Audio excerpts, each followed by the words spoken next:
We were one decision away from the end of the world. In October 1962, for 13 terrifying days, the US and the Soviet Union teetered on the edge of nuclear war. But it was on October 22nd when the world truly froze. That night, President John F. Kennedy appeared on television and made a shocking announcement. The Soviets had secretly placed nuclear missiles in Cuba, just 90 miles from the American coast.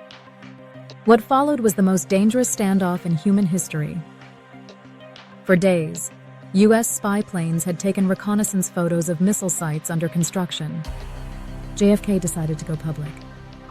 With 56 million people watching, he announces a full naval quarantine of Cuba.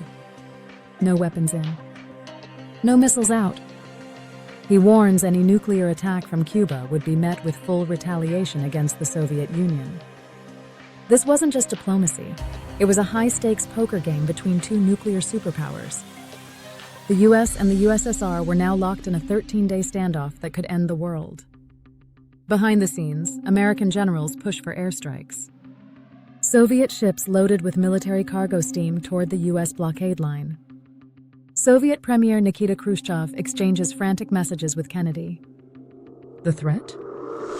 Global thermonuclear war. But JFK holds his ground, calm, calculated, and unwavering. The blockade begins on October 24th. Tensions hit fever pitch.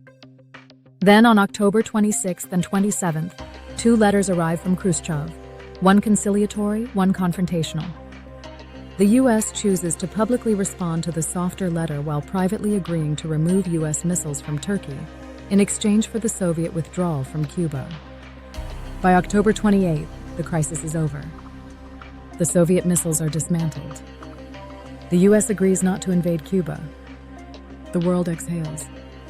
The Cuban Missile Crisis was the closest the Cold War ever came to going hot. One wrong move, and it could have been a nuclear nightmare. Instead, it became a moment of diplomacy, restraint, and the sheer power of communication. Follow, like, and share for more interesting tidbits and stories from history.